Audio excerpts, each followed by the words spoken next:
제가 신학교 때 그때 어떤 자매가 와갖고 정말 내 눈물을 찔끔 나게 하는 강의를 한 적이 있어요. 이 자매가 아들이 셋 있었대요. 근데 아들이 셋 있는 집은 항상 둘째가 문제예요. 첫째는 첫째라고 잘해주고 막내는 막내라고 잘해주죠. 그렇죠? 둘째는 항상 소외의식을 느껴요. 항상 피해의식을 느낀다고요.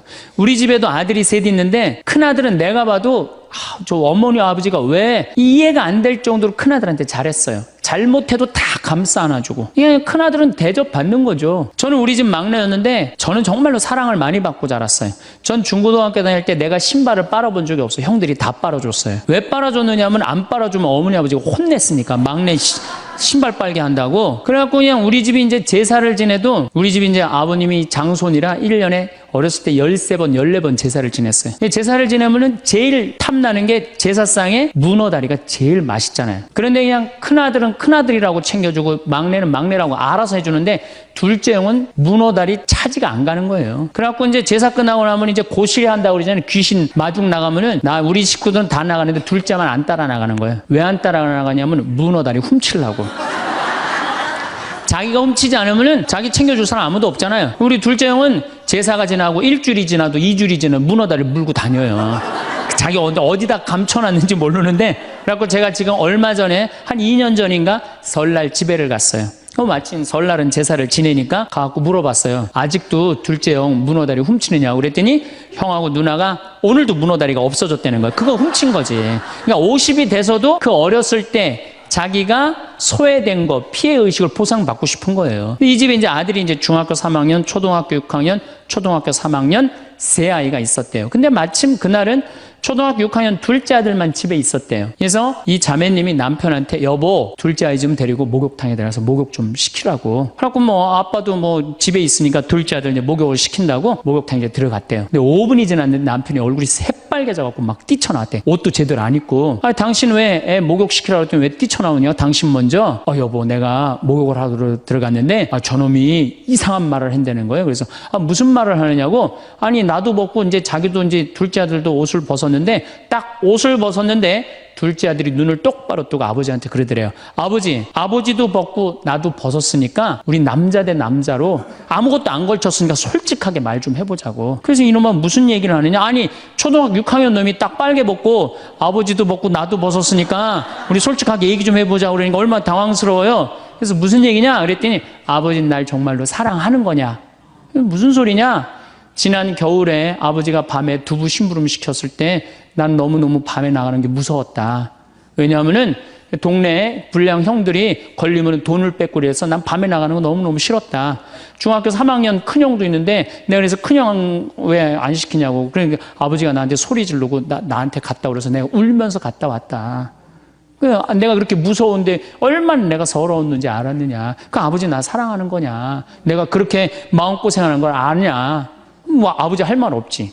또 아니 내가 구두 닦았을 땐 한 번도 칭찬도 안 하는데 막내가 아버지 구두 닦으면 그렇게 좋아하고 칭찬하고 500원도 주고 그러는데 왜 나는 한 번도 그런 적이 없느냐. 그리고 우리 아들 셋이서 인사할 때 잘 다녀오시라고 그럴 때 내 머리 쓰다듬은 적 있냐. 한 번도 없다. 막내 머리만 쓰다듬어 줬지. 날 사랑하는 거냐. 아들이 그냥 그렇게 물어보는 거예요. 당황스러운 거죠. 부모는 항상 세 아들 다 사랑한다고 그러지만은 자식이 느끼는 건 너무너무 섭섭했던 거죠. 그래서 이 아빠가 너무너무 당황스러워갖고 그랬대요. 나는 너를 너무 믿었기 때문에 심부름도 시킨 거고 난 너를 너무너무 믿었기 때문에 막내 어리니까 이렇게 한 거지. 난 이 셋 중에 너를 너무너무 사랑한다. 그리고 너무 당황스러워서 그냥 옷도 그냥 대충 입고 뛰쳐나온 거예요. 그 자리에서 너무 있기 미안해갖고. 그래갖고 제가 어떻게 하나 보라고 그랬더니 문을 빼꼼히 열고 보니까 아들이 눈에는 눈물이 뚝뚝뚝 떨어지는데 입에는 미소가 있더라는 거예요. 아빠가 날 사랑한다고 그러니까. 자식이 부모를 사랑하는 게 클까요? 부모가 자식을 사랑하는 게 클까요? 제가 다녀보면요, 다 부모가 자식을 사랑하는 게 크다고 착각하고 있어요. 근데 3살, 4살, 5살 때만 해더라도 누가 더 부모를 사랑하느냐면 자식이 더 부모를 사랑한대요. 왜냐하면 여러분들 3살, 4살, 5살 된 아이들은 누구밖에 없어요? 엄마밖에 없잖아요. 그래갖고 그냥 엄마 치마 붙잡고 그냥 온 데를 다 따라다니잖아요.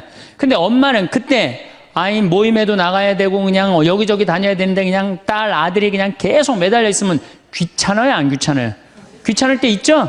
그래서 한마디 해도 얜 잠도 없냐고, 좀 가서 좀 자라고. 그래도 그냥 계속. 그러니까 아이가 엄마 아빠를 너무너무 좋아해. 엄마 아빠하고 같이 있고 싶어. 근데 누가 밀어내기 시작하냐면 부모가 밀어내기 시작하는 거예요. 언제까지 밀어내냐면 초등학교 6학년 때까지 계속 밀어내요. 그리고 공부 못한다고 구박까지 해. 밀어내는 것도 모자라서. 그럼 중학교 올라가면 그때부터는 누가 싫어하기 시작해요? 자식이 싫어하기 시작해요. 그래갖고 엄마 아빠를 거절하기 시작해. 근데 엄마 아빠는 똑같은 마음이야. 사랑하는 건 똑같아. 그렇죠? 근데 중학교 올라가면 이놈이 나를 거절하니까 굉장히 섭섭하죠. 그런데 10년 동안 밀어낸 걸 생각해야죠. 10년 동안 같이 아이가 놀아달라고 그럴 때 놀아주고, 뭐 매달릴 때 같이 안아주고, 눈 마주쳐주고, 대화해주고, 얘기 들어줬으면은 중학교 올라도 걔는 엄마 아빠 안 미워해요. 그런데 3살서부터 계속 귀찮다고 그러고 자라고 그러고 그냥 뭐 또 때리고 막 공부 못하면 뭐 그냥 네가 그냥 내가 널 낳고 미역국을 끓여 먹고 내가 한심하다고 그러고, 그리고 중학교 올라가고 자식이 엄마 막 째려보고 신경질 보고 소리 지르면은 그땐 당황스러운 거예요. 그래서 그런 착각을 하지 마시라는 거예요. 자식이 여러분들을 거절하게 되는 데는 누가 기여를 하는 거예요? 여러분들이 기여를 하는 거예요. 그러니까 누가 사랑하는 게 커요? 자식이 부모 사랑하는 게 큰 거예요. 그 사랑을 부모가 까먹고 자꾸 자식한테 못되게 하는 거죠. 그래서 여러분들 정말로 우리가 부모라는 게 중요해요. 아버지가 없는 자식들은 참 힘들어요. 아버지가 없는 자식들은. 여러분들 그 삼국 통일을 한 궁예, 왕건, 견우, 후백제, 거기에 궁예 얘기를 좀 할게요. 궁예가요, 뭐 역사적으로 뭐 확실하진 않지만 47대나 48대 경문왕 아들이었대요. 셋 중에 제일 난 사람이에요. 왕건은 귀족 아들이고 견우는 평민 아들이야. 근데 궁예는 왕의 아들이었어요. 근데 아버지 없이 자랍니다. 아버지 없이 자라요. 아버지 없이 자라는 사람들은요, 심리학자들이 얘기를 하기가 1살서부터 3살 때까지 가장 중요하대요. 이때 아버지 엄마가 안아주고 뽀뽀해주고 엄마 아빠라고 그럴 때 격려해주고 기저귀 갈아주고 이럴 때 아이들은 뭐가 생기느냐면 신뢰심이 생긴대요. 세상은 믿을 만한 데다. 그리고 그냥 아이가 막 걸을 때 옆에서 박수 쳐주고 걸음 뛸 때 그럼 아이들이요, 그 굉장히 심리적으로 안정감을 준다는 거예요. 그런데 이때 아버지가 없는 아이들은 심리적으로 굉장히 불안하다는 거예요. 여러분들, 이 아빠가 아이들 이 목마 태워주면은 애들 좋아해요, 안 좋아해요? 좋아하죠? 그런데 아빠 키가 1m 70이고 애가 50cm면 2m 20이에요.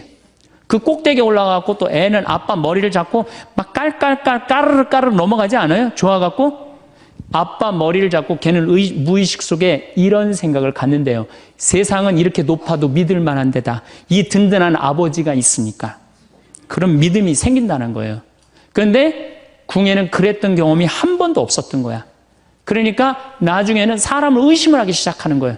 의심하기 시작하는 거예요. 그래갖고 나중에 관심법이라는 걸 개발해요. 그래갖고 네가 의심하는지 안 의심하는지 내가 안다.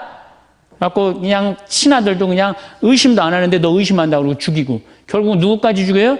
자기 부인하고 아들까지 죽여요. 그리고 마지막으로 쓸쓸한 최후를 맞이해요.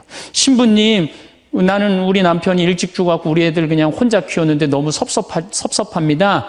아버지 없이도 훌륭하게 자라는 사람 간혹 있어요. 그게 누구냐면 오바마가 아버지 없이 자라잖아요. 할머니 손에서 얼마나 훌륭해요. 그렇죠?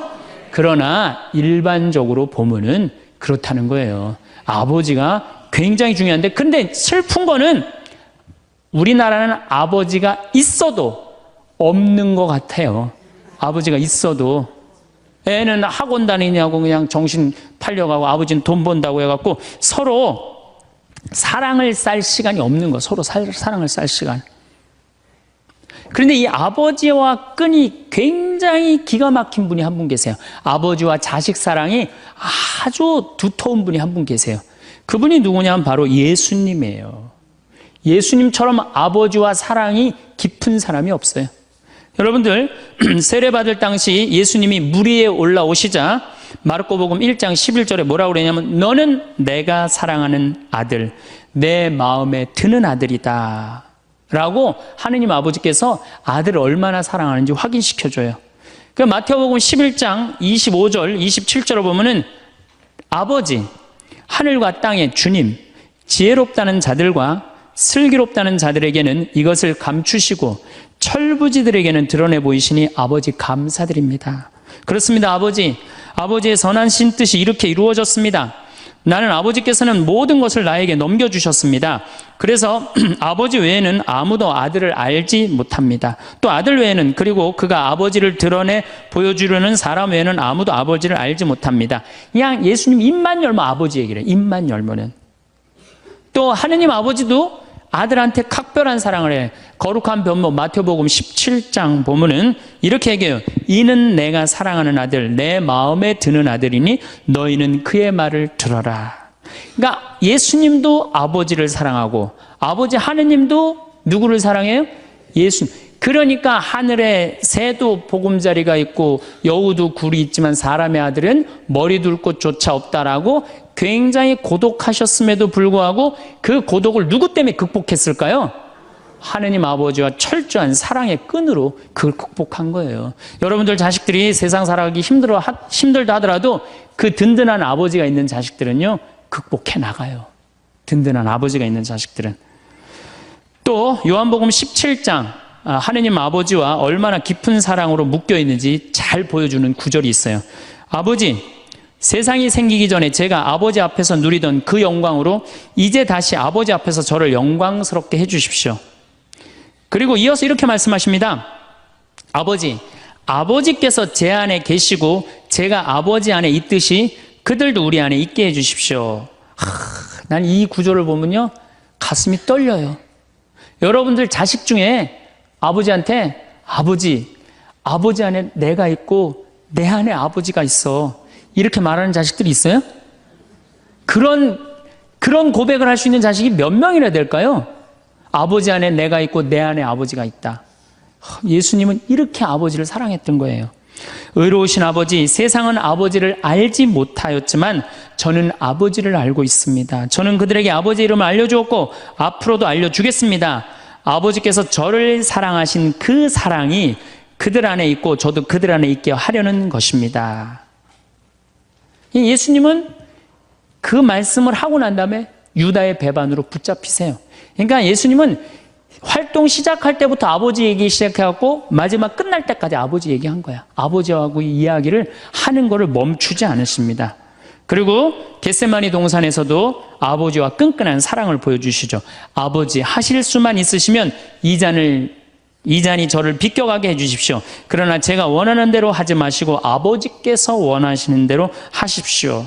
요새 이런 아들이 어디 있어요?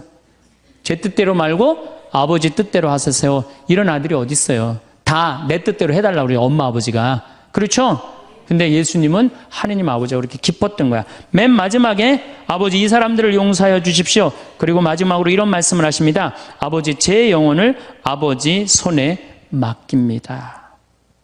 그러니까 이 아버지와 철저한 끈으로 묶여 있었던 예수님은 그 마지막 제자들이 다 버리고 도망갔어도 그 아버지에 대한 사랑, 내 안에 아버지가 있고 아버지 안에 내가 있다는 그 기가 막힌 사랑으로 극복하시고 인류 구원의 문을 여신 거예요.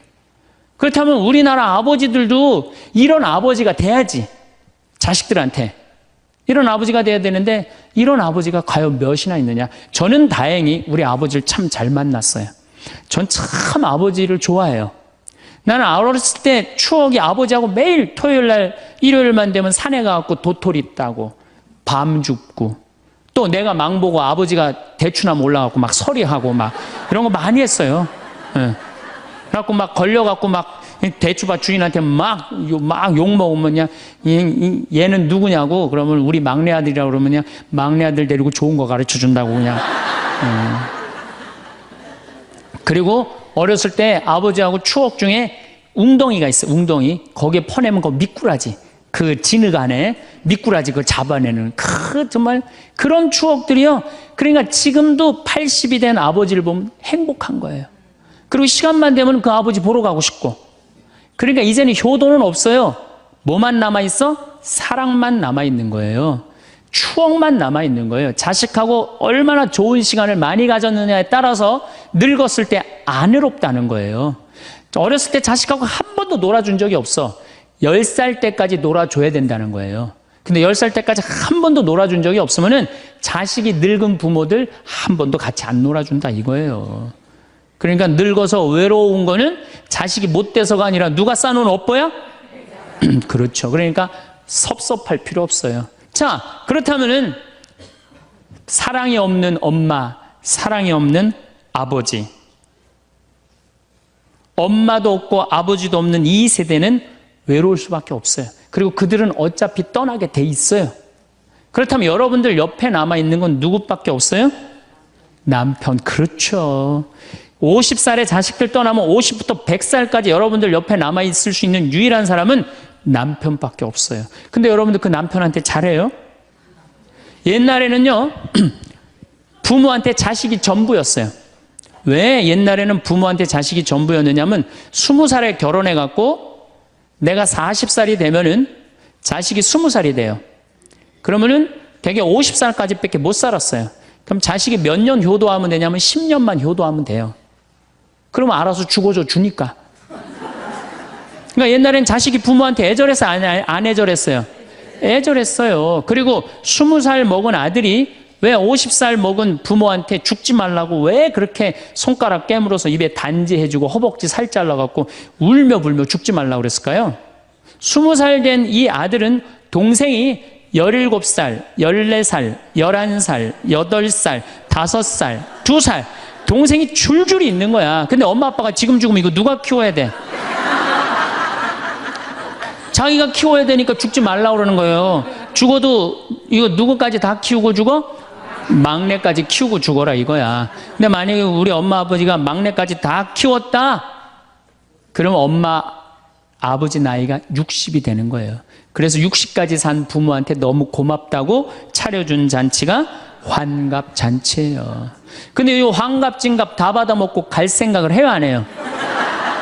안 하잖아요. 이게 큰 문제예요. 그러니까 자식이 모시다가 지치는 거예요. 그러니까 부모 60, 70부터는요 부모 관심 없어요. 그러면은 50 넘어서는 누가 옆에 있어요? 남편밖에 없어요. 여러분들 지금 우리나라 100살 이상이 몇 명이냐면 2,500명이에요. 100살 이상이. 90세 이상이 몇 명이냐면 9만 명이에요. 80세 이상은 몇 명이냐면 80만 명이에요. 70세 이상은 몇 명이냐면 240만 명이에요. 그러니까 이제 안 죽어. 안 죽어요. 여기 죄송하지만 60세 넘으신 분들 손 들어보세요. 손 들어 괜찮아요. 이게 문제라는 거예요, 이게.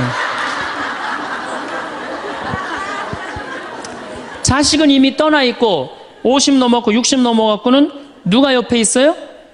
남편밖에 없어요. 그러면은 자식한테 잘해야 됩니까? 남편한테 잘해야 됩니까? 남편한테 잘해야 돼요. 우리나라는요 안사람 바깥사람 제도가 있어요. 그래갖고 안사람은 집에서 애 놓다 죽고 바깥사람 바깥에서 돈 벌다 죽었어요. 근데 이게 의술이 좋고 영양이 좋고 고생을 안 하다 보니까 바깥사람이 50이 넘어도 안 죽는 거야. 안 죽어갖고 직장에서 쫓겨나갖고 집안에 들어와서 안사람이 돼버려요. 딱 안방에 이제 들어앉아 있는 거죠. 예. 근데 집안에 들어와갖고 부인 일을 도와주면 좋은데 도와줘요, 안 도와줘요? 안 도와주고 그냥 할 일 없으니까 마누라 하는 일 챙겨내, 안 챙겨내요? 챙겨내죠? 그냥 미치는 거지, 그때부터. 젊었을 때는 맛있는 거 차려놓고 여보 일찍 들어와 그래도 생전 안 들어오더니 이제 50 넘어서면 굳이 집에 안 들어와도 되는데 때 따라 철 따라 집에 들어오네. 그러니까 여러분들이 자식들 품에 안하고 키울 때는 외로운지 몰라요. 그렇죠?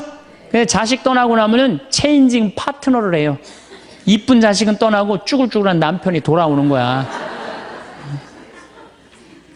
그런데 50부터 110살까지 살려면은 젊었을 때 같이 여행 다니는 추억도 있어야 되고 젊었을 때 사랑도 쌓여 있어야지 50 넘어갔고 100살까지 그 추억 먹고 살 거 아니에요. 근데 그런 추억이 하나도 없어. 그 50 넘어갖고 와갖고 그냥 잔소리만 하고 그냥 그러면은 그 남편이 싫은 거예요. 그 그러니까 서로 한 집에 살지만은 각방 따로 쓰고 외롭게 사는 거죠.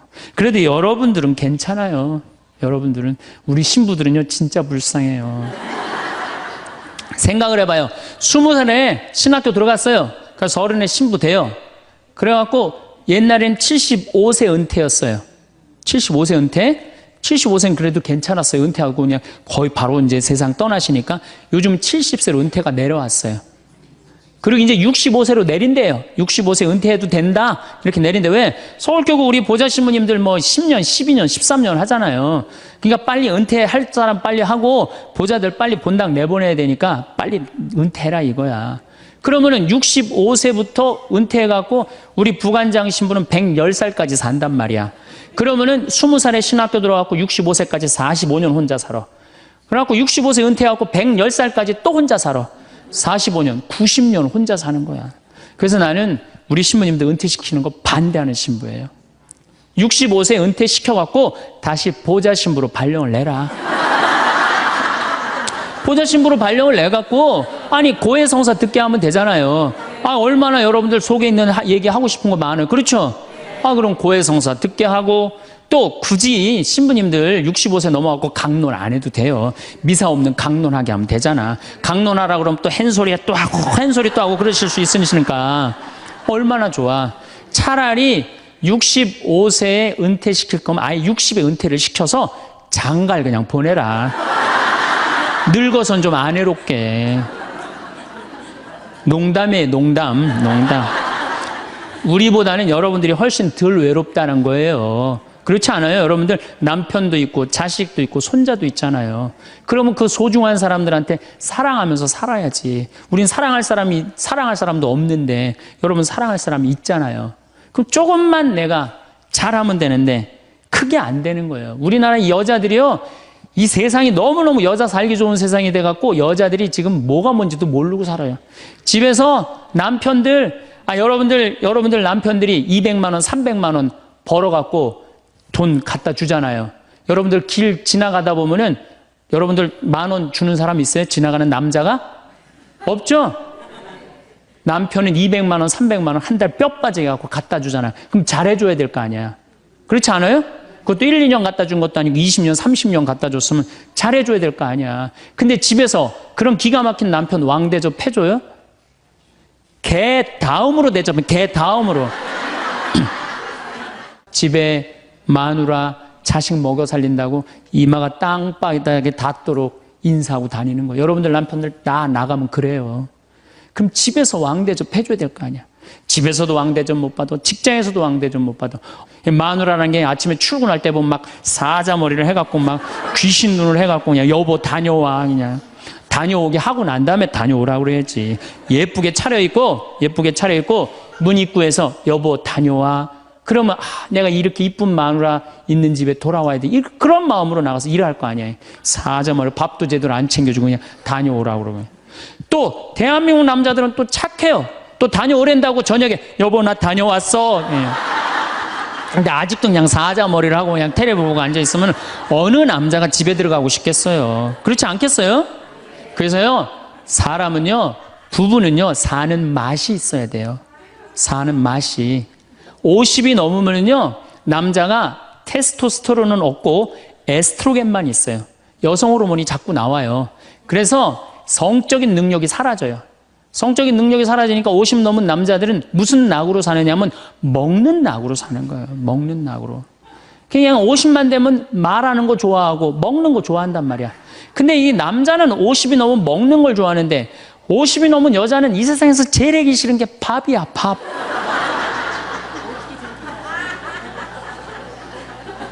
그러니까 그냥 둘이 사는데 왜 김치찌개를 끓여도 한솥 끓여. 그냥 하기 싫으니까 귀찮으니까 한솥 끓여갖고 그냥 다음날 아침에 그냥 그거 졸여갖고 아침상에 올려놓고 그냥. 그리고 저녁에 이제 여보 나 저녁 집에 가서 먹을게. 그러면 또 그거 볶아갖고 저녁상에 또 올려놓고. 좀 회도 떠갖고, 예? 여기 가깝잖아요. 회시장 가갖고 우럭 회 맛있잖아요.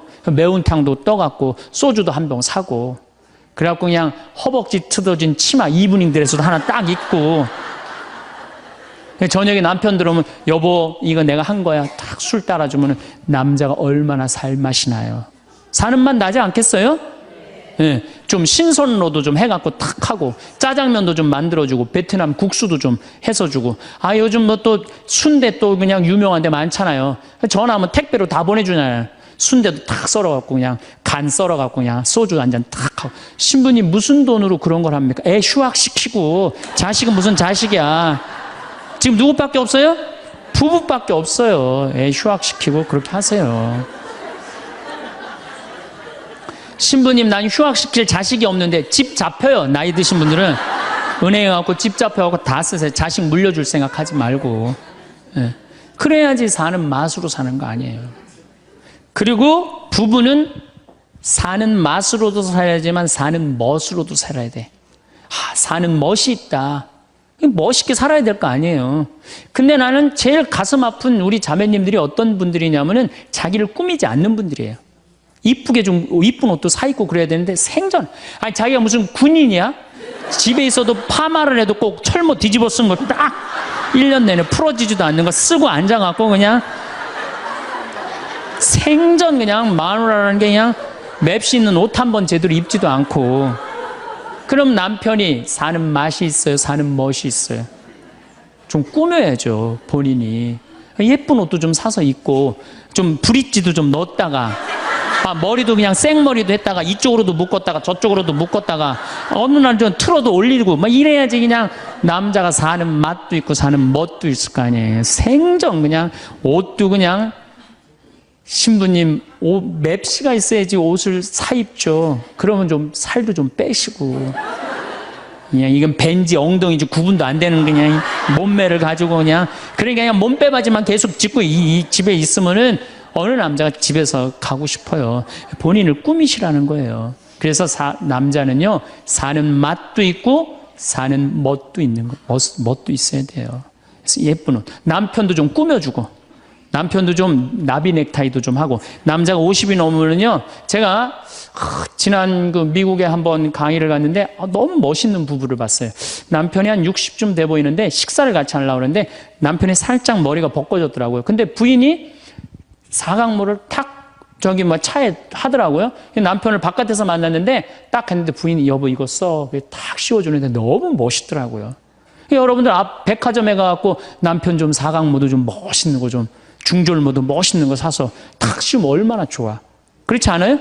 옷도 이제 50이 넘으면요 단색을 입어야 돼요. 노란색을 입든지 초록색을 입든지 아니면 빨간색을 입든지 그래야지 좀 젊어 보이는데 이거는 그냥 김치국물 떨어져도 안 보이는 체크무늬 사서 입혀갖고 그냥 1년 내내 빨아주지도 않고 그냥 맛도 없고 멋도 없는 거죠. 그래서 좀 무슨 돈으로 애 휴학시키고 자식은 무슨 자식이에요. 여러분들 이제 50이 넘어가갖고요. 여러분들의 유일한 동반자는 누구밖에 없다? 남편밖에 없다. 그럼 남편한테 잘해줘야죠. 50이 넘으면 또 남자들도 문제는 문제예요. 이 남자는 50이 넘어가면 친구가 없어져요. 오로지 방에만 있는 거 집에만. 근데 여자는 바뀌어 또 성격이 바뀌고 50이 넘으면 친구가 너무 많아. 그냥 맨날 만나러 나가야 되는데 그냥 이 남자고 여자고 이제 서로 힘든 거죠. 그 또 그냥 50, 60 넘은 남자들은 씻지도 않아. 그냥 냄새 나고 그냥 이러니까 그냥 남편 옆에 가까이 가기도 싫은 거죠. 예. 근데 이 부부가요 서로 애인같이 살아야 돼요. 우리 자매님들 자기를 애인같이 꾸며야 돼요.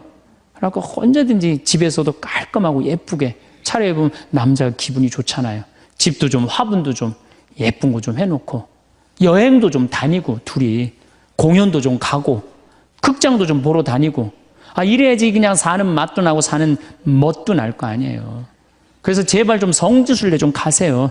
제가 여러분들한테 꼭 부탁하고 싶은 거는 옛날에 중세시대는요 성제 집 다 팔아갖고 갔어요. 다 팔아서 그냥 예루살렘 가는 걸로 끝나는 거예요. 거기서 죽어도 여한이 없다고. 그러니까 여러분들도 예수님 어제 복음에 자케오 얘기 나왔죠? 그 예리고 얼마나 좋아요. 그리고 그냥 갈릴레아도 좀 호수도 가보고 얼마나 좋아요. 신부님 무슨 돈으로? 애 휴학시키고 그 돈이면 충분해요. 한번 갔다 오면은요, 신앙이 틀려지거든요. 성주순례도 가고. 제가 지난 9월인가, 작년 9월에 성주순례를 한 40분 하고 갔다 왔는데, 어떤 형제님이, 70 먹은 형제님이 기가 막힌 말씀을 하시더라고요. 무슨 말씀을 하시냐면은, 내 강의를 듣고 집을 잡혀서 왔대요. 근데 가만히 생각을 해보니까, 집은 은행에 잡히면 대출을 해준대요. 은행에 잡히면 대출해주잖아요. 근데 나이는 대출해주는 데가 아무 데도 없대요. 여러분들 누가 나이 대출해줘? 한 살이라도 더 먹기 전에, 다리에 힘 풀리기 전에 갔다 오셔요. 그리고 내가 성주순례를 가면은 너무 행복해하는 거야, 자매님들이. 그래갖고 나는 은혜 받아갖고 성제 갖고 그냥 성령을 충만히 받아갖고 10일 동안 저렇게 행복하고 그냥 은총에 그냥 가득한 줄 알았더니 12일 동안 밥을 안 하잖아, 밥을.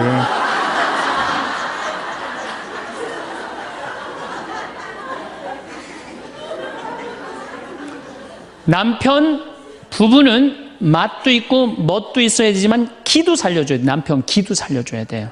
아니 50이 넘어갖고 남편 기 살려줄 사람이 직장에서 기가 살겠어요? 사회에서 기가 살겠어요? 본인이 기가 살겠어요? 유일하게 기 살려줄 수 있는 사람은 누구밖에 없어요? 부인밖에 없어요. 부부가 50이 넘으면요, 자식들 떠나고 둘만 덩그랗게 집에 남아서 50년을 같이 살아야 돼요. 말을 정말로 남편 즐거운 말, 남편 좋은 말, 우리 남편 아직도 알통 튼튼하다, 우리 남편 아직도 어깨가 그냥 대유평 평야 같다, 이런 말 해주는 게 중요한 거예요. 그런데 그냥 말을 진짜 못해. 내가 2000년 역사상 말 진짜 못하는 놈 한 놈 알고 있어요. 어떤 놈 진짜 말 못하느냐면은 십자가상, 예수님 십자가 위에 매달렸을 때 왼편의 강도, 진짜 말 못하는 놈이에요, 그놈. 이제 십자가 매달렸어. 너무 아파. 자기도 이제 죽기 일보 직전이고 옆에 구세주라는 사람도 옆에 있단 말이야. 그러니까 그냥 이 사람이 막 분이 치밀었나 봐요. 야, 네가 무슨 구세주냐? 네가 구세주라면 너도 살리고 나도 살려봐라. 너도 죽는 주제에 무슨 구세주냐? 그냥 막 욕을 해댄 거예요. 그러니까 예수님이 그냥 매달려갖고 아파 죽겠는데 이놈이 이상한 소리 하니까 대꾸도 안 해요. 대꾸도 안 해. 성서 보면은 그냥 가만히 계세요. 근데 내가 2000년 역사상 진짜 말 잘하는 사람 한 사람 알고 있어요. 그게 누구냐면 오른편 강도예요. 얼마나 말을 잘하느냐면은 그렇게 얘기를 하니까 이 왼편에 있는 강도를 혼내요. 야, 이놈아, 니놈하고 나는 죽어도 싸. 강도 짓을 했으니까. 근데 저분이야말로 무슨 죄가 있어? 가난한 사람, 병든 사람 함께 해주고 인간 사랑하신 분인데, 그리고 이 강도가 한마디 해요. 주님, 마지막 날에 저를 기억해 주십시오. 그러니까 그냥 예수님이 왼편에 있는 놈한테는 대답도 안 하던 예수님이 그렇게 아파도 오른편에 있는 강도한테 한마디 해요. 너야말로 오늘 나와 낙원에 들 것이다. 이 말 한마디 잘한 바람에 그냥 예수님하고 1호로 천당에 올라간 사람 아니야. 그렇지 않아요? 루카복음 23장에 나오는 얘기예요. 루카복음에. 그러니까 여러분들 남편 칭찬을 해주세요. 남편. 얼마 전에 제가 우리 동창 신부 아버님이 돌아가셔갖고 장례미사를 갔는데 마침 그날 어떤 동탄에 있는 본당 총회장님이 은퇴 신부님 10분을 초대해갖고 식사, 보고 초대를 했어요. 부인이 보고 요리를 할 줄 알아갖고. 그래갖고 이제 그 집에 가고 보고를 먹는데, 신부님들, 은퇴 신부님들 보니까 머리가 다 벗겨진 거야, 다. 머리가 다 벗겨져갖고 있더라고요. 근데 내가 그날 마침 이제 장례미사를 해갖고 우리 주교님을 뵀는데, 우리 주교님은 그래도 머리가 많이 나셔갖고 모자를 앞에다 쓰신 거야. 그래갖고 참 보기가 좋더라고요. 주교님이 아주 얼굴이 하얀이 선비같이 생기셨거든요. 그래서 내가 저녁 먹으면서 신부님들은 이렇게 머리가 벗겨졌는데 우리 주교님은 아직도 머리가 나셔갖고 모자를 앞에다 쓰는데 참 보기 좋더라고. 그랬더니 은퇴 신부님 10분이 황 신부 주교님한테 가갖고 샴푸 못 쓰는지 좀 알아봐 달라고 막 그러더라고요. 그런데 우리 식사를 한 총회장님, 그 동탄의 총회장님이 신부님, 저는 40부터 머리가 완전히 벗겨졌는데 한 번도 머리 벗겨진 것 때문에 스트레스 받은 적이 없다는 거예요. 그게 무슨 소리냐? 그랬더니 자기 부인이 40에 본당 사목 임원이었는데 사목회를 하고 집에 들어오면 막 짜증을 내고 들어온대요. 그 문을 열고 딱 한다는 부인이 첫 입을 열어서 하는 소리가 답답해 죽을 뻔했다고. 여보, 사목회가 그렇게 답답해? 그러면 그 부인이 그러는데, 여보, 나는 사목회의를 하는데 60이 먹은 그 본당의 회장님들이 머리가 빽빽하게 꽉 차 있으면은 그 머리를 보고 회의를 하면 가슴이 갚아야 되는 거야. 그리고 이제 자기 남편을 보고 머리가 완전히 대머리인 남편을 보고 한마디 한대요. 이제야 가슴이 뻥 뚫린다고. 이게 얼마나 남편을 기를 살려주는 말이에요. 그렇지 않아요? 그러니까 여자는 맛도 있고 멋도 있고 누구 기도 살려줘? 남편 기도 살려줘야 되는 거예요. 부처님은요 7종류의 아내가 있다고 그래요. 첫째, 남편을 죽이는 아내가 있대요. 더러운 마음을 가지고 남편에 대한 사랑이 없고 남편을 업신여기는 아내. 아내가 권력 있으면 남편이 모든 것을 참고 침묵하기 때문에 그 참느냐고 빨리 죽는데요. 남편을 죽이는 아내가 있대요. 두 번째는 도둑과 같은 아내가 있대. 남편이 힘들게 돈 벌어 갖고 오면은 그거 그냥 막 써갖고 그냥 살림살이 엉망으로 하는 아내. 도둑과 같은 아내. 셋째, 주인과 같은 아내. 주인 행세하는 거죠. 그래갖고 그냥 자기는 일 안 하고 남편 막 시키는 주인과 같은 아내가 있고. 그 다음에 네 번째는 어머니와 같은 아내가 있대요. 항상 남편을 사랑하며 자식 대하는 것처럼 남편을 보호해주는 아내가 있대요. 그 다음에 누이 동생과 같은 아내. 남편을 섬기기를 다하고 자매와 같은 귀여움을 떨고 애교를 떠는 그런 누이 동생과 같은 오빠 오빠 하면서 그런 아내가 있다는 거예요. 그 다음에 친구 같은 아내가 있다는 거예요. 직장에서 마치고 피곤해서 돌아오면은 남편을 반가이 맞이해주고 술 한잔을 하면서 하루를 이야기를 나누는 친구 같은 아내. 그 다음에 이건 시대에 좀 안 맞지만은 종과 같은 아내, 남편을 극진히 섬기는 아내가 있다는 거예요. 여러분들은 7번째 중에 몇 번째에 들어가세요?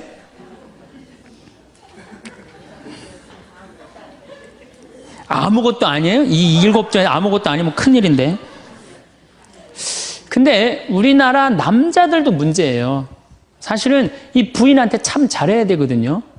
자기 믿고 따라온 사람이 얼마나 귀하게 해야 돼. 근데 우리나라 남자들 참 부인한테 말 못해요. 정말 이쁘다고 말 한마디 해주면 얼마나 좋아.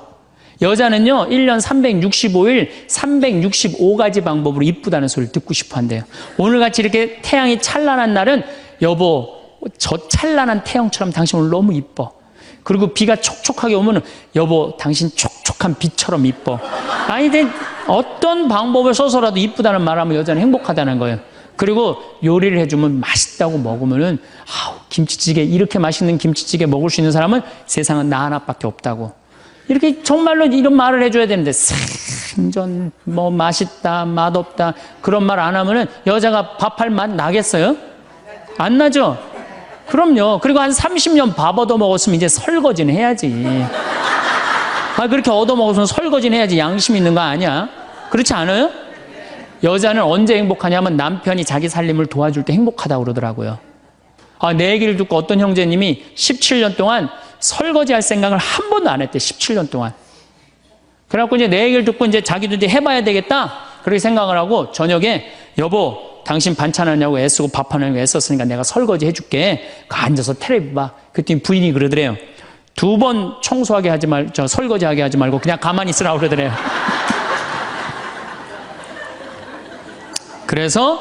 그래서 이 남편이 그랬대요. 아니야, 내가 오늘 해보고 싶어서 그래. 그리고 설거지를 했대요. 그리고 이제 그 형제는 미사해설하러 성당에 갔는데 메시지가 왔대요. 여보, 나는 오늘 당신이 한 설거지 지금 다시 하고 있어. 하지만은 오늘처럼 행복한 날은 없어. 17년 결혼 생활 중에 오늘처럼 행복한 날은 없어. 고마워. 내 살림살이를 도와줘서.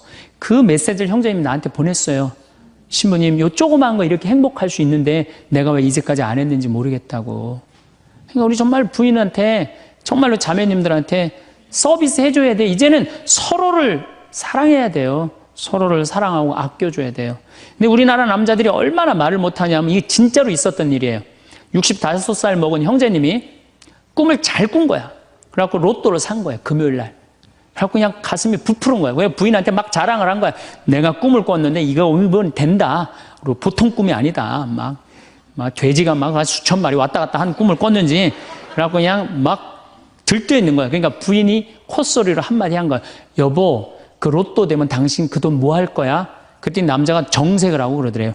내가 이 로또 되면은 온 세상 사람한테 다 나눠줘도 당신한테는 한 푼도 안 줄 거야. 아니 아직 된 로또도 아닌데 당첨되고 난 다음에 그러면 몰라도 당첨도 안 됐는데 아이, 귀양 이렇게 말하면 얼마나 좋아요. 여보, 당신 평생 나한테 시집 와갖고 고생만 했는데 내가 로또 되면 내가 당신 다 줄게. 쓰고 싶은 대로 다 써. 아니, 당첨도 안 된 로또인데, 아니, 그렇게 말하면 얼마나 기분이라도 좋아요. 근데 그냥 내가 온 세상 사람한테 다 나눠줘도 당신한테 한 푼도 안 줄 거야. 이게 할 말이에요. 근데 우리나라 남자들이 이런다고요. 다른 형제님들이, 아우, 마누라 너무너무 이쁘고 좋겠다고 살아봐라야 눈 한번 하얗게 뜨고 하면 독사가 그런 독사가 없다. 이런 말 해야 되면은 우리 마누라는 얼굴만 이쁜 게 아니라 마음은 비단이야. 기분이 얼마나 좋아요. 참 고운 말을 못 하는 거야. 그냥 온 세상 사람한테 다 나눠줘도 당신한테는 한 푼도 안 준다. 그러니까 이 부인이 너무 열받아갖고 한 달 반 동안 밥을 안 해줬대요. 그리고 진짜 무서운 건 집안에서 폭력이에요, 폭력. 더욱이 남자가 여자를 때리는 건 있을 수 없는 일이에요. 부부가요, 때린다는 건 있으면 안 돼요. 아니, 여자가 남편한테 결혼을 할 때는 이 험난한 세상, 저 힘 있는 남자한테 보호받고 싶어서 결혼하는 거 아니에요? 그렇지 않아요, 보통? 그런데 그 남편이 자기를 때린다고 생각하면요, 이건 치욕이에요, 여자한테는. 그래서 남자가 여자를 때리면 안 돼요. 정말로 이것도 진짜 있었던 일인데 70이 다 돼가는 할머니인데 평생 남편한테 맞으면서 살았대요. 그런데 또 친구 하나가 평생 남편한테 둘이 이제 할머니가 이제 둘이 친구야. 서로 맞고 살아갖고. 근데 그 평생 맞은 할머니가 하루는 이 친구 할머니한테 전화를 한 거야. 막 웃으면서 전화했대. 아, 너 뭐가 이렇게 좋아갖고 전화했냐? 그랬더니 우리 남편이 이번에 병원에 갔는데 글쎄 3개월밖에 못 산다고. 나 지금 입을 뒤집어 쓰고 지금 웃으면서 너한테 전화하는 거라고. 이건 너무 불행하지 않아요? 너무 불행하지 않아요?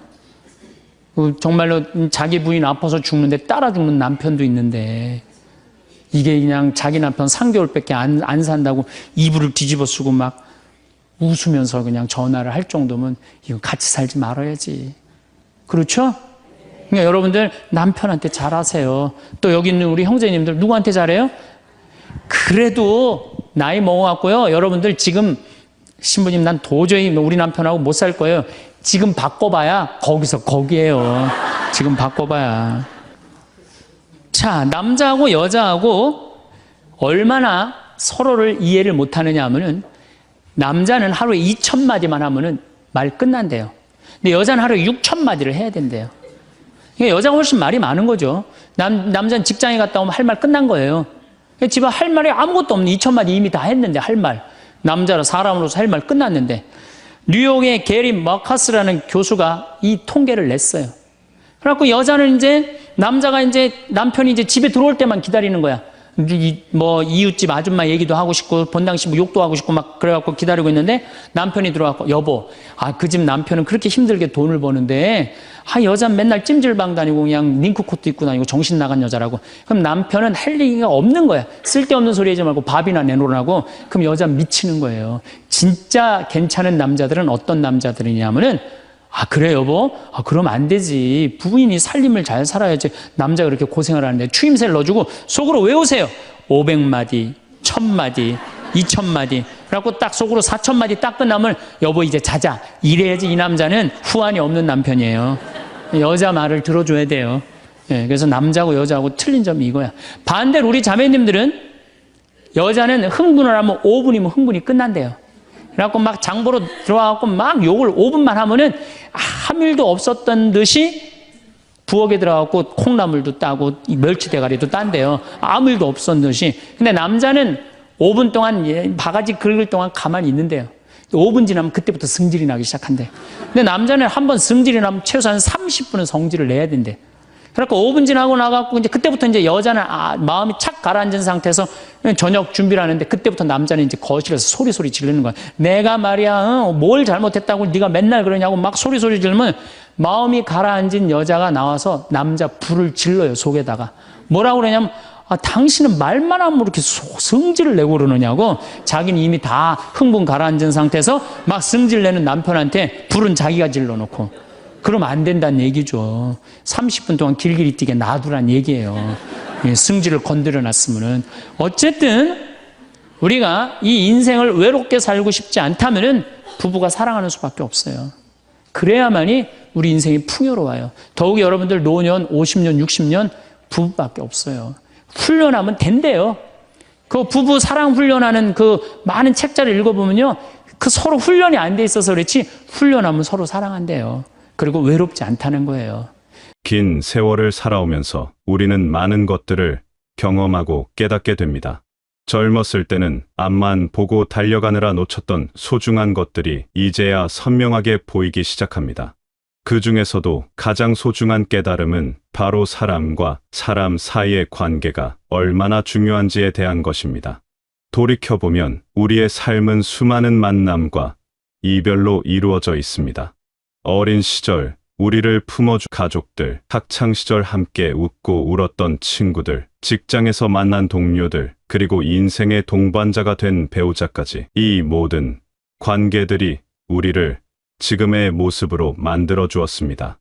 하지만 바쁜 일상 속에서 우리는 종종 이런 관계들을 당연하게 여기곤 했습니다. 마치 항상 그 자리에 있을 것처럼 생각하며 소홀히 대했던 순간들이 많았습니다. 이제 와서 생각해보니 그런 순간순간이 얼마나 아쉬운지 모릅니다. 하지만 늦었다고 생각할 필요는 없습니다. 지금이라도 우리 주변의 소중한 사람들과의 관계를 다시 돌아보고 더욱 깊이 있게 갖고 나갈 수 있기 때문입니다. 우리 모두에게는 어린 시절이 있었습니다. 그때 우리는 작고 연약했지만 우리를 지켜주는 든든한 울타리가 있었습니다. 바로 부모님의 사랑이었습니다.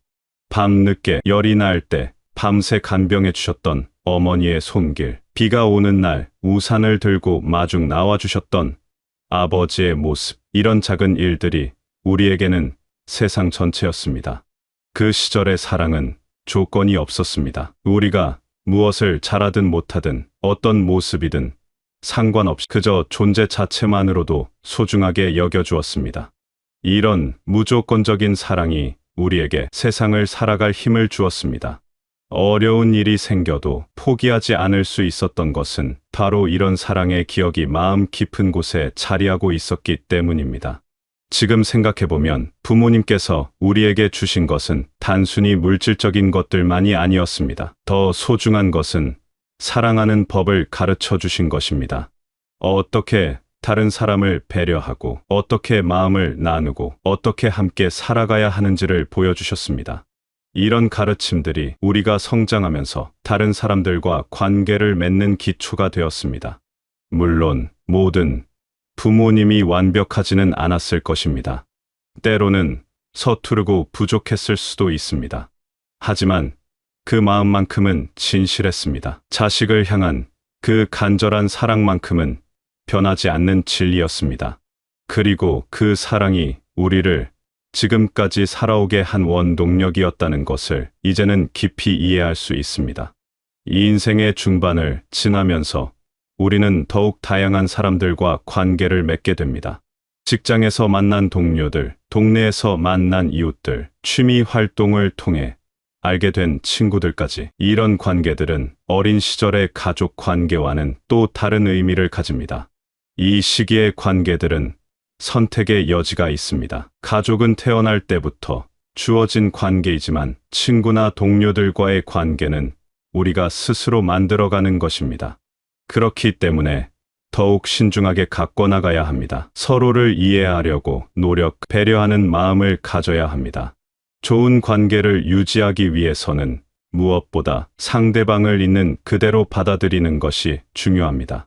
누구나 장점도 있고 단점도 있습니다. 완벽한 사람은 없습니다. 상대방의 부족한 모습을 지적하고 바꾸려 하기보다는 그 사람만의 독특함을 인정하고 존중하는 것이 필요합니다. 또한 관계에서 가장 중요한 것은 진정성입니다. 가면을 쓰고 다른 모습을 보이려 하면 오래갈 수 없습니다. 솔직하고 진실한 모습을 보여줄 때 비로소 진정한 관계가 시작됩니다. 물론 처음에는 부담스러울 수 있습니다. 거절당할까봐, 실망시킬까봐 두려울 수도 있습니다. 하지만 진실한 마음으로 다가갈 때 상대방도 마음을 열게 됩니다. 이런 관계들은 우리 삶에 큰 의미를 줍니다. 혼자서는 해결하기 어려운 문제들도 함께하면 쉽게 풀리곤 합니다.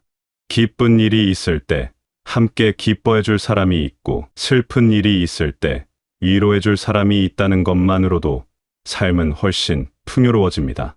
이 인생의 여러 관계 중에서도 부부 관계는 특별한 의미를 가집니다. 혈연으로 맺어진 가족도 아니고 단순한 친구 관계도 아닌, 선택을 통해 평생을 함께하기로 약속한 사이입니다. 이런 관계는 시간이 지날수록 더욱 깊어지고 소중해집니다. 젊었을 때의 부부 관계는 열정과 낭만으로 가득합니다. 서로를 알아가는 재미와 함께 미래를 계획하는 설렘이 있습니다. 하지만 세월이 흐르면서 관계는 점점 성숙해집니다. 서로의 모든 면을 알게 되고, 좋은 모습뿐만 아니라 부족한 모습까지도 받아들이게 됩니다. 나이가 들수록 부부 관계의 의미는 더욱 깊어집니다.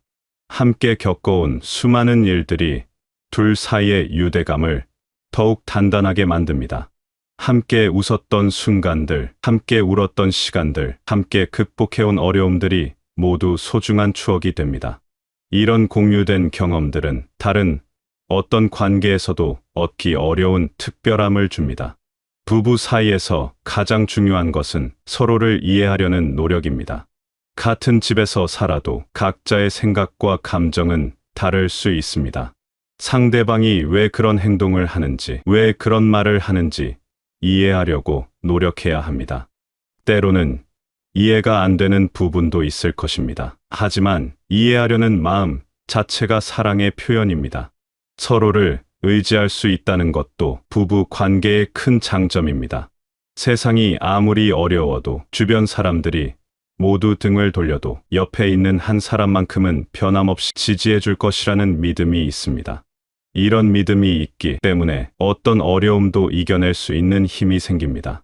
사랑은 마음속에만 간직하고 있으면 상대방이 알 수 없습니다. 표현해야 전달됩니다. 하지만 사랑을 표현하는 방법은 거창한 것일 필요가 없습니다. 일상 속 작은 배려와 관심이면 충분합니다. 아침에 일어나서 건네는 따뜻한 인사, 외출할 때 조심하라는 한마디, 힘든 하루를 보내고 돌아온 가족을 맞이하는 밝은 미소, 이런 작은 것들이 모여서 큰 사랑이 됩니다. 특별한 날이 아니어도 평범한 일상 속에서 서로를 생각하는 마음을 보여주는 것이 중요합니다. 상대방의 말에 귀 기울여 듣는 것도 사랑의 표현입니다. 바쁘다는 핑계로 건성으로 듣거나 다른 일을 하면서 듣는 것이 아니라 온전히 집중해서 들어주는 것입니다. 때로는 조언이 필요한 것이 아니라 그냥 들어주는 것만으로도 충분할 때가 있습니다. 내 이야기를 진지하게 들어주는 사람이 있다는 것만으로도 큰 위로가 됩니다. 작은 도움도 사랑의 표현입니다. 무거운 것을 들어주거나 어려운 일을 대신해주거나 좋아하는 음식을 준비해주는 것들입니다. 이런 행동들은 상대방을 생각하는 마음에서 자연스럽게 나오는 것입니다. 의무감이나 억지로 하는 것이 아니라 진심에서 우러나오는 배려입니다. 감사의 마음을 표현하는 것도 잊지 말아야 합니다. 상대방이 해준 일들을 당연하게 여기지 말고 고마워하는 마음을 가져야 합니다. 고맙다는 말 한마디가 상대방에게는 큰 기쁨이 될 수 있습니다. 인정받고 있다는 느낌을 주는 것입니다. 가끔은 함께 시간을 보내는 것도 중요합니다. 각자 바쁜 일상을 보내다 보면 함께 있어도 마음은 다른 곳에 있을 때가 많습니다.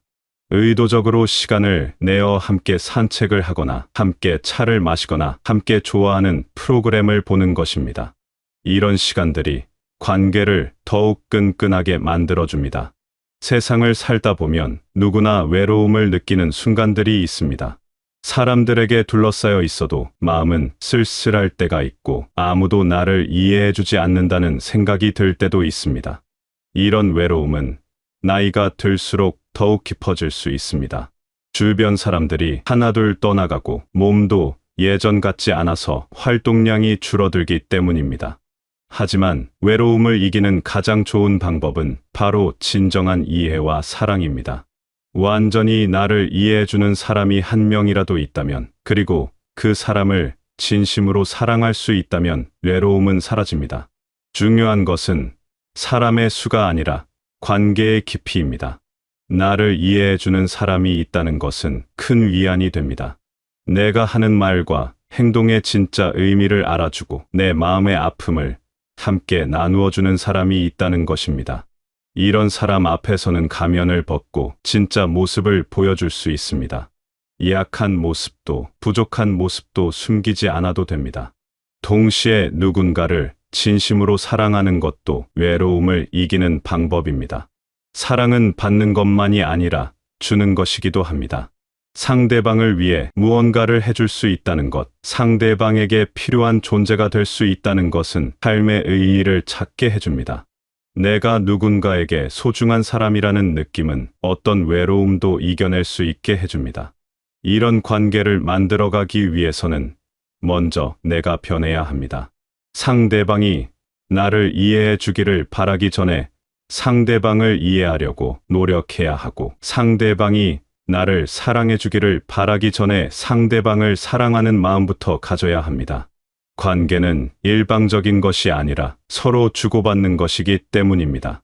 또한 과거에 소홀했던 관계들을 다시 돌아보는 것도 필요합니다. 오랫동안 연락하지 않았던 친구들, 자주 만나지 못했던 가족들과 다시 연결고리를 만들어 보는 것입니다. 시간이 많이 흘렀어도 진심은 통합니다. 먼저 다가가는 용기만 있다면 새로운 관계를 시작할 수 있습니다. 무엇보다 중요한 것은 지금부터라도 주변 사람들과의 관계를 소중히 여기는 것입니다. 내일 일은 아무도 모릅니다. 지금 옆에 있는 사람들이 언제까지 함께할 수 있을지도 확실하지 않습니다. 그렇기 때문에 오늘 할 수 있는 사랑을 미루지 말고 지금 표현해야 합니다. 고마운 마음, 사랑하는 마음, 미안한 마음들을 솔직하게 전해야 합니다. 진정한 사랑과 이해가 있는 관계는 하루아침에 만들어지지 않습니다. 오랜 시간과 노력이 필요합니다. 하지만 그만큼 가치 있는 일입니다. 이런 관계가 있다면 어떤 어려움이 와도 함께 이겨낼 수 있고 어떤 외로움도 견딜 수 있습니다. 그리고 이런 관계를 통해 우리는 비로소 진정으로 행복한 삶을 살 수 있게 됩니다. 세월이 흐르면서 우리가 깨닫게 되는 또 다른 진실이 있습니다. 바로 사랑은 시간이 지날수록 더욱 깊어진다는 것입니다.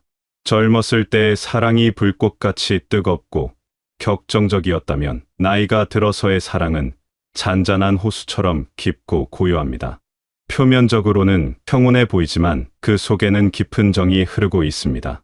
오랜 세월을 함께한 부부들을 보면 이런 모습을 확인할 수 있습니다. 굳이 많은 말을 하지 않아도 서로의 마음을 알 수 있고 작은 눈빛 하나만으로도 의사소통이 됩니다. 이는 수많은 시간을 함께 보내면서 서로를 완전히 이해하게 되었기 때문입니다. 상대방의 습관도, 성격도, 심지어 기분까지도 훤히 알게 되어서 말하지 않아도 무엇을 원하는지 알 수 있게 됩니다. 이런 깊은 이해는 편안함을 가져다 줍니다. 상대방 앞에서 긴장할 필요도 없고 좋은 모습만 보여주려고 애쓸 필요도 없습니다. 그냥 있는 그대로의 모습으로 함께 있으면 됩니다. 화장을 하지 않은 모습도, 옷을 대충 입은 모습도, 기분이 좋지 않은 모습도 모두 받아들여집니다. 이런 편안함은 젊었을 때는 느끼기 어려운 특별한 감정입니다. 하지만 오랜 관계에는 상처도 있습니다. 함께 살다 보면 서로에게 상처를 주고받을 때가 있습니다. 말로 상처를 주기도 하고 행동으로 실망시키기도 합니다. 때로는 큰 갈등이 생겨서 관계가 위태로워지는 순간들도 있습니다. 하지만 이런 어려움들을 겪고 나서 더욱 단단해지는 것이 진정한 관계입니다. 상처를 받았을 때 관계를 포기해버리는 것이 아니라 서로를 이해하려고 용서하는 과정을 통해 관계는 더욱 깊어집니다. 용서는 쉬운 일이 아닙니다. 마음의 상처는 쉽게 아물지 않기 때문입니다. 하지만 진정으로 사랑하는 사람이라면 용서할 수 있습니다. 용서는 상대방을 위한 것이기도 하지만 나 자신을 위한 것이기도 합니다. 원망과 분노를 마음속에 담고 있으면 나 자신이 괴롭습니다. 용서를 통해 그런 무거운 감정들을 내려놓을 수 있습니다. 그리고 용서받은 상대방도 고마움을 느끼며 더욱 소중히 여기게 됩니다. 이런 과정을 통해 서로를 더욱 깊이 이해하게 됩니다. 왜 그런 행동을 했는지, 어떤 마음이었는지 알게 되면서 상대방의 또 다른 면을 발견하게 됩니다. 완벽하지 않은 모습까지도 받아들이게 되면서 사랑은 더욱 성숙해집니다. 우리가 평생에 걸쳐 쌓아온 사랑과 이해의 경험은 소중한 유산입니다. 이것을 다음 세대에게 전해주는 것도 우리의 중요한 역할입니다. 자녀들에게, 손자, 손녀들에게 진정한 사랑이 무엇인지 보여주는 것입니다. 말로만 가르치는 것이 아니라 삶으로 보여주는 것이 중요합니다. 부부가 서로를 배려하고 존중하는 모습, 어려운 일이 있어도 함께 극복해 나가는 모습, 서로를 위해 희생하는 모습들을 보여주는 것입니다. 이런 모습들이 다음 세대에게는 가장 소중한 교육이 됩니다. 어린 아이들은 어른들의 말보다는 행동을 더 많이 배웁니다. 할아버지가 할머니를 대하는 모습, 할머니가 할아버지를 챙기는 모습을 보면서 진정한 사랑이 무엇인지 자연스럽게 배우게 됩니다. 이런 경험들이 그들이 나중에 자신의 가정을 꾸릴 때 큰 도움이 됩니다. 또한 우리의 경험담을 들려주는 것도 좋습니다. 어떻게 만났는지, 어떤 어려움들이 있었는지, 어떻게 극복했는지 등의 이야기들은 젊은 세대들에게 희망과 용기를 줍니다. 사랑이 항상 쉬운 것만은 아니지만 진심으로 노력하면 아름다운 관계를 만들어갈 수 있다는 것을 보여주는 것입니다. 지금 이 순간을 소중히 여기며 결국 가장 중요한 것은 지금 이 순간을 소중히 여기는 것입니다. 과거를 후회하거나 미래를 걱정하기보다는 현재 옆에 있는 사람들과의 시간을 충분히 누리는 것입니다. 오늘 나누는 대화, 오늘 함께 보내는 시간, 오늘 주고받는 사랑이 모두 소중한 순간들입니다. 때로는 바쁜 일상에 치여서 이런 소중한 순간들을 놓치기 쉽습니다. 하지만 잠시 멈춰서 주변을 돌아보면 감사할 일들이 많이 있습니다. 아침에 함께 마시는 차 한 잔, 저녁에 함께 보는 뉴스, 잠들기 전에 나누는 하루 이야기들, 이런 평범한 순간들이 실제로는 가장 소중한 시간들입니다. 이런 순간들을 의식적으로 소중히 여기려고 노력해야 합니다. 당연하게 여기지 말고 감사한 마음으로 받아들이는 것입니다. 그리고 상대방에게도 이런 마음을 표현해 주는 것입니다. 함께 있어서 행복하다는 마음, 고맙다는 마음을 자주 표현해 주는 것이 관계를 더욱 풍요롭게 만들어 줍니다. 이 인생은 짧습니다. 길다고 생각했던 시간도 돌이켜보면 순식간에 지나갑니다. 그렇기 때문에 지금 이 순간의 사랑을 아껴두지 말고 충분히 표현하고 나누어 가시길 바라겠습니다.